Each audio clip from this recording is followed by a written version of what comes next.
बात नहीं कि आज जो पति पत्नी में मनमुटाव हो रहा है, पति पत्नी में संबंध विच्छेद हो रहे, पति पत्नी में जो हिंसा हो रही है, उससे अच्छा है कि पति पत्नी से प्रेम करे, पत्नी पति से प्रेम करे, पत्नी और पति दोनों एक दूसरे के हृदय में भगवान को देखने की चेष्टा करें और खूब डट के प्रेम करें। कोई बाधा नहीं। ये हमारे सनातन गृहस्थ धर्म की रीति रही है। अपनी पत्नी, अपने बच्चे, अपने परिवार से प्यार करना, वही तो टूट रहा है। भाई भाई की हत्या कर रहा है, अपनी वासना की पूर्ति के लिए पत्नी पति की हत्या कर रही है, अपनी अनुकूलता न मिलने के कारण पति पत्नी की हत्या कर रहा है। यही तो हम चाहते हैं कि आपस में प्रेम करो। प्रेम बाधक नहीं है, आप चिंता न करो, प्रेम करो और उस प्रेम को भगवान को समर्पित करो। नाम जप करो और कमाओ और पति पत्नी परिवार खूब प्रेम से रहो। यही हमारे सनातन धर्म की रीति है। ये झगड़ा लड़ाई नहीं है।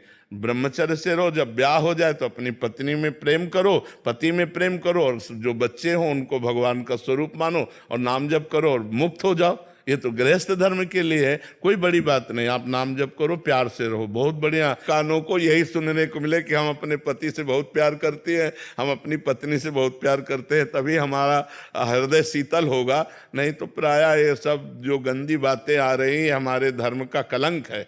ये कलंक है, ये अच्छी बातें नहीं है। करण सिंह अटवानी जी, राधे राधे महाराज जी। महाराज जी, आप कह रहे हैं कि आप बच्चों को पढ़ाई कराते हैं, उसमें इतना इन्वॉल्वमेंट हो जाता है कि जो नित्य नेम है वो कहीं ना कहीं बाधित होता है, इसलिए असंतुष्टता और मरने के बाद क्या होगा इसकी चिंता महाराज जी बहुत सताती है महाराज। तो हाँ, बिल्कुल होना चाहिए। ये तो बहुत बड़ी बात है। हम तो प्रायः जो परिजन होते हैं उनको एक बात कहते रहते हैं कि आपको ध्यान है आप मरोगे। तो आदमी बुरा मानता है, नहीं मानता कि यार मरने की बात क्यों करते हैं। और मरने की ना मिले, वो परमात्मा, वो वाहेगुरु ना प्रसन्न हुए तो हमारे जीवन का लाभ क्या रहा। हमारा जीवन व्यर्थ चला जाएगा। तो ऐसे अन्य समय नाम जप करो, और जब पढ़ाई में इन्वॉल्व हो, बच्चों को पढ़ा रहे हो, तो बच्चों में भी भगवान को देखो, उस परमात्मा को देखो। और जय घंटे पढ़ाई की, उसके बाद उसको भगवान को समर्पित कर दो। कि जैसे हमने 5 घंटे पढ़ाई कराई, तो फिर 5 घंटे बाद हम, हे प्रभु, हे करुणामय, हे वाहेगुरु, ये जो 5 घंटे हम विद्यार्थियों को पढ़ाते रहे, ये सेवा भी आपको समर्पित है। तो वो भी भजन बन जाएगी। कर्म समर्पण वो भजन बन जाएगा। और बीच बीच में नाम जप करते रहो।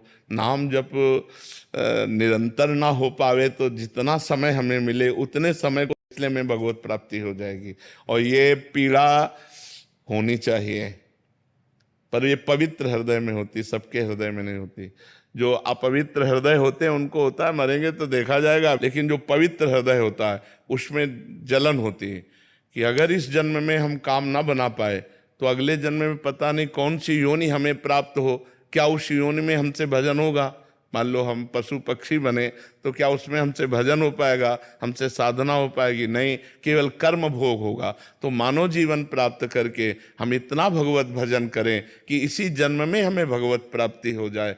कम भगवत प्राप्ति हो जाएगी इस पर विश्वास। बिना प्रयास के हर समय भगवान का स्मरण रहना मतलब भगवत प्राप्ति के योग्य आप हो गए हैं। हर समय उठते बैठते चलते फिरते यदि हमारे भगवान की स्मृति है, बस भगवत प्राप्ति हो गई। तो संत महात्माओं का आदर, धर्म में ज्यादा प्रपंच करने की जरूरत नहीं। नाम जप करो और अपने कर्म को भगवान को समर्पित कर दो, इसी से भगवत प्राप्ति हो जाए। पर आहार शुद्ध होना चाहिए। कई लोग भक्ति को तो करना चाहते हैं लेकिन आहार को नहीं सुधारना चाहते।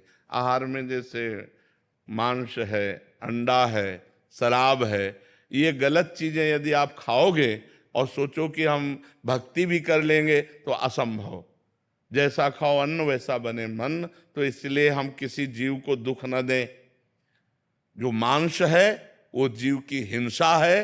तुम भले ना करो लेकिन खा रहे हो तो तुमको हिंसा का दंड मिलेगा।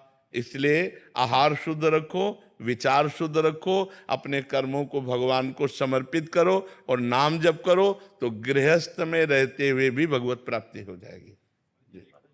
जी, आहार सुरक्षित है नॉनवेज वगैरह या से। बहुत सुंदर, बहुत सुंदर। पर अगर मान लीजिए फास्ट फूड या वैसी चीजें खाते हैं, पवित्र दुकान से लेकर, पवित्र जगह से लेकर, प्योर वेजिटेरियन। हाँ, और भगवान को अर्पित करके, जैसे मान लो हाथ में लिए